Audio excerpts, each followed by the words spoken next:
All right, this afternoon we have with us Chuck Spahos, who's General Counsel and Legislative Liaison with the North Carolina Conference of District Attorneys, and our good friend Elizabeth Robinson, who's the Senior Vice President of the North Carolina Retail Merchants Association and CORCA. Good afternoon, everyone. Can you tell us a little bit about yourselves? Chuck, why don't we start with you? Yeah, sure. Thank you. I appreciate y'all having us here today. Yeah, you explained pretty well what I do. I represent the district attorneys this time of year and during the legislative process, and work with them to develop and to support the issues facing prosecutors and the district attorneys in North Carolina. Very good. Elizabeth. Thank you. And likewise, I've been with the North Carolina Retail Merchants Association for just over 20 years. A lot of that function is in the government relations space, working at the state legislative building. And then in 2015, we took over the management of the Carolinas Organized Retail Crime Alliance, which I manage alongside Jessica Yovanovich on our team. Well, welcome to both of you. It's great having you both with us today. And as we like to remind people, Elizabeth, you guys are the OG CORCA. Before the CORCA legislation, there was Carolina ORCA. So Thank you for that shout out. yes, absolutely. You guys started it. So before we talk about the legislation, you guys have built a remarkably durable partnership among the retailers, the prosecutors, law enforcement, policymakers. How did that partnership really come together, and why is that so effective in the Carolinas?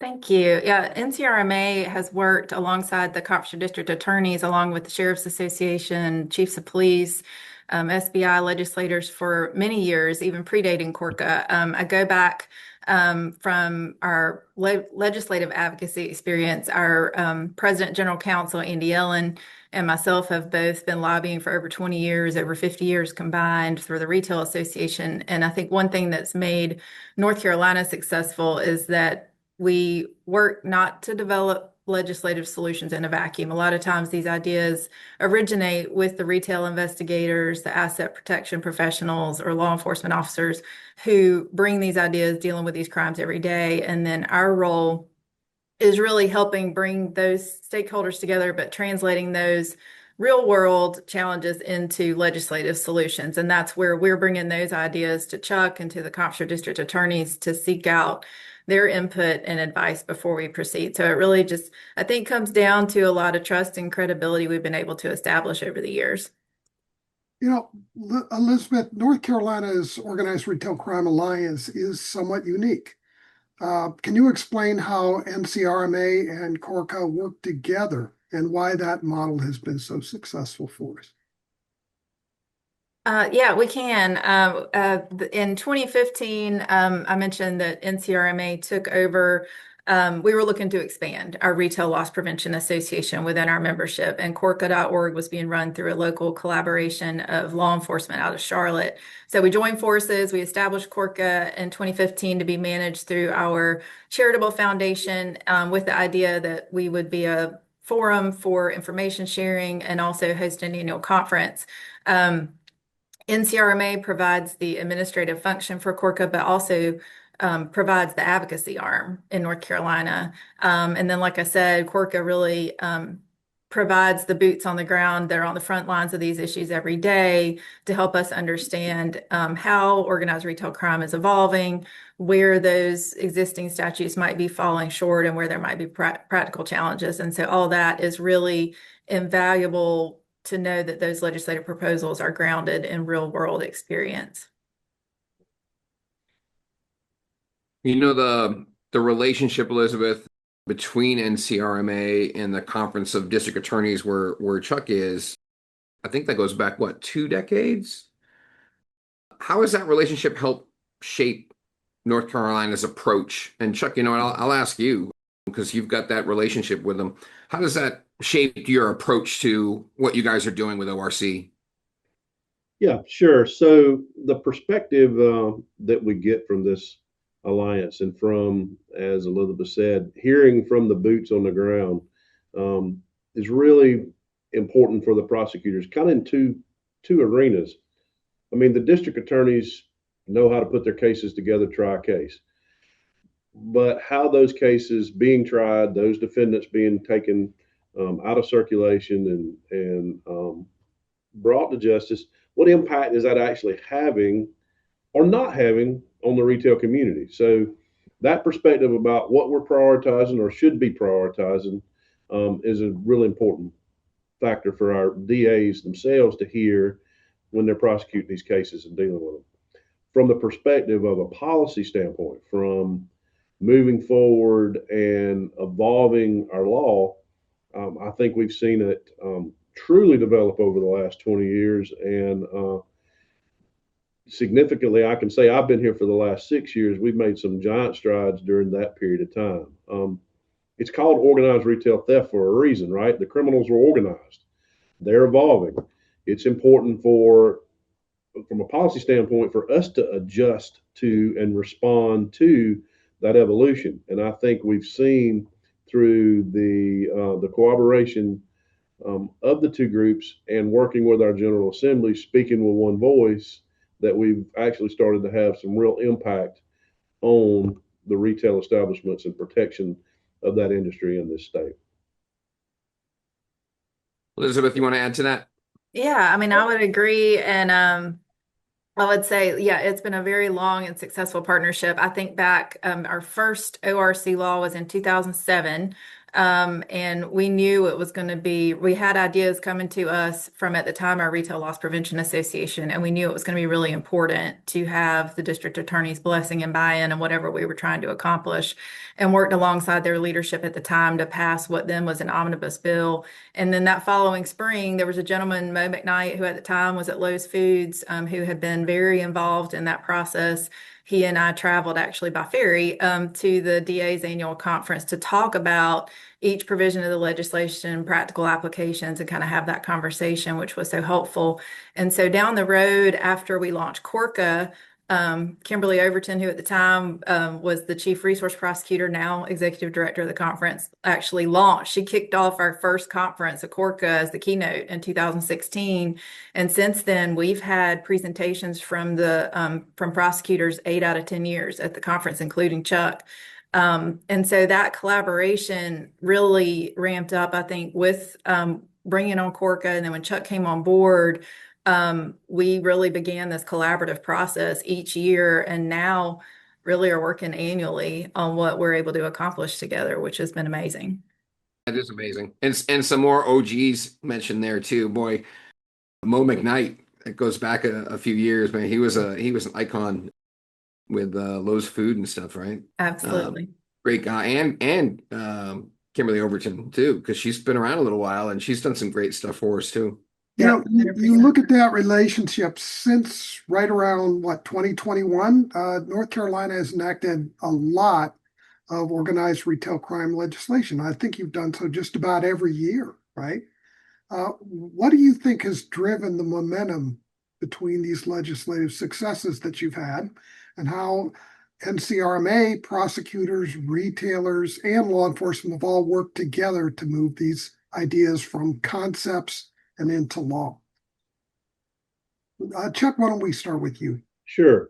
I like to say, as you've outlined, our successes do speak volumes. We start this process way before the legislature comes to town. I mean, we are meeting in the background in the fall before a session starts in the spring about the successes we've had off of previous year's legislations and what are we seeing evolving? What can we do to going forward so that by the time our General Assembly is actually ready to hear legislation, we are there prepared with our most recent proposal that is responsive to what we're hearing now and what we need to respond to now. And we like to be one of the first things that gets drafted and dropped when the legislature starts is a combined piece. And we've had some real success over the last 5 or 6 years by taking that approach, picking something meaningful each session that we can all get behind and getting it done. I mean, I would agree with, everything Chuck laid out, that A lot of that work is, that consistent drumbeat going on behind the scenes at all times from the legislative side. And then, like I talked about earlier, a lot of these ideas, didn't necessarily come from the two of us talking to each other or out of a conference room, but from those retail investigators or law enforcement who identify where there might be gaps, bring those concerns forward. And because we've been able to build those relationships at the legislative building, we have now natural advocates and supporters that are always looking to us asking, is there something else we need to do to help? I think about, and I know Chuck may talk more specifically about some of the pieces of legislation we've worked on together since 2021, but one comes to mind as we're talking about this, that I think in 2024, we already were working on legislation on a clarification on transferring the property to the fence within the organized retail crime statute. And Chuck in particular was focused on some money laundering statute. But then I think come December, before the legislature came in January, local law enforcement brought to us through CORCA and said, there's a new court decision. They got the interpretation right, but we may need to look at the statute. And it was on creating, affixing, and presenting a price code all being one offense instead of three separate offenses. And because we already had laid that groundwork, we were able to come in and quickly get that addressed in that next session too. Well, it takes a village, right? Put all this together, but every village still needs leaders. Yeah, and one recurring theme is that aggregation, right? You've got aggregation and sort of a cross-jurisdictional prosecution angle to a lot of these reforms. Why are those tools so important, Chuck, to combating ORC? Yeah, what we've seen is quite frankly, the organized crime does respond to aggressive prosecution and significant sentences. And what we've been able to do with aggregation is the concept of these criminals will actually know what the thresholds are in the statutes, whatever state they're in, and they will literally steal right up to it and then move on to the next place. So that if they're getting caught or their persons committing the thefts or larceny are getting caught, then they're getting charged with the misdemeanors. But they might hit 10 establishments in one day in the single outlet mall. So what we've been able to do with aggregation is, at least when the victim is common, and in our statute within a period of 90 days, we can bring all of those just under the threshold of making it a felony together and make it a felony. So that's been huge. It allows us to also apply, we're a structured sentencing state. So typically larcenies are, from a punishment standpoint, are about value, and it allows us to build the values collectively, because that's the value that the victims have suffered, and then bring that an appropriate charge. The other thing that organized retail theft has learned is venue and the concepts of venue, and that they can jump from jurisdiction to jurisdiction, and in the past been able to escape a organized crime type of prosecution, because once you move into a new county, into a new prosecutorial district, then those cases get treated separately and not brought together. So two of the themes across almost every statute that we've been into or asked to change in the last 5 or 6 years has had either aggregation or a broadening of venue that lets you bring any theft that's related. So particularly if it's organized crime and you can tie it to that organization, then we can cross those jurisdictional lines and bring those all in one prosecution. And that's been huge to us. Yeah, that is huge. What's that been like for the retailers, Elizabeth? Oh, I mean, yeah, that is a huge asset to have, because I mean, like Chuck just laid out, these organized retail crime rings are not just going to one store and location. They're hitting all of these. And with North Carolina's geographic location, we have intersections of 85, I-85, 95, 40. And so it's, kind of easy access points to be able to hit a lot of locations in a short amount of time. And so having that aggregation has been tremendous. Yeah, you've got to come in both ways between going, east-west and north-south. You guys are a bit of a gateway there for a lot of opportunity and cross-jurisdictional crime, right? So makes it great for locating distribution centers, but also ORC rings. So yeah, right. There you go. Legislation, rightly so, often gets all the headlines, but as we started to talk about before, I think relationships are really built between those legislative sessions and everything that goes on there. How do you feel that you've helped sustain that whole collaboration between all the different partners that you guys work with? Well, I think you talked about it's a team effort, and I think it absolutely has been over the years. Speaking from kind of the NCRMA and CORCA side of things, you see that timeline and how things have ramped up, both with us working collaboratively with Chuck, but also with the input we're getting from Carolina's Organized Retail Crime Alliance, because I think they've seen the success and they see the value of our success that we've had legislatively, and that it's a place where they can bring ideas and maybe see some resolution to those. And so, the conference itself offers an opportunity for those practitioners to learn from each other, to share case examples, to share some of those challenges. And we've had that long history of prosecutor participation in the conference each year. But it's a lot of times those conversations that really become the foundation for those future legislative improvements. So, CORCA kind of keeps us at NCRMA apprised of what those emerging trends are and what those operational realities are. A lot of those started at, the end of a CORCA meeting or a retailer sharing a case example. And then a lot of times we're then taking those to Chuck at the conference to say, let's talk through these ideas and see, if we're able to navigate a legislative change here. And I think when those ideas come from the professionals that are doing the work every day, it really strengthens our credibility at the legislative building too, with legislators. And I think that's why they're willing to come back each year and ask how they can help and how they can work to improve. And then we also turn around and recognize those legislators for their help. At the conference, we have Legislative Champion Awards where we recognize those bill sponsors for the work that they've done, because it is a heavy lift, and then continue to maintain those partnerships and engagement with all of our stakeholders, obviously with Chuck and the Conference of District Attorneys, but also I mentioned the sheriffs and police departments and our other state and federal agencies that we're coordinating with. Absolutely. Chuck, what do you think? What are your thoughts on this?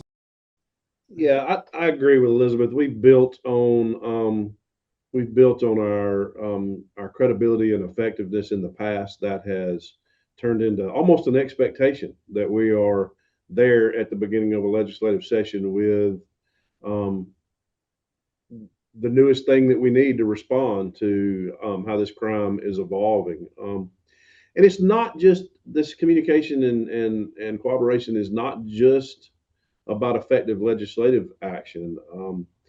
The importance of us making what we're learning from our retailers and what's going on in the world part of our continuing education, so that our prosecutors, on the line everyday prosecutors that are handling cases, are seeing this and seeing what we've accomplished as far as new tools, how to apply the new tools, and what impact that's having. So making that part of the annual education of our prosecutors, and training, quite frankly, our prosecutors and our retail theft investigators together does further advance, what we've been able to accomplish. It builds better relationships and flow of information between the prosecutors and investigators doing it. And quite frankly, we develop best practices that way that then get shared throughout the state for our other prosecutors and investigators to see. So it has had a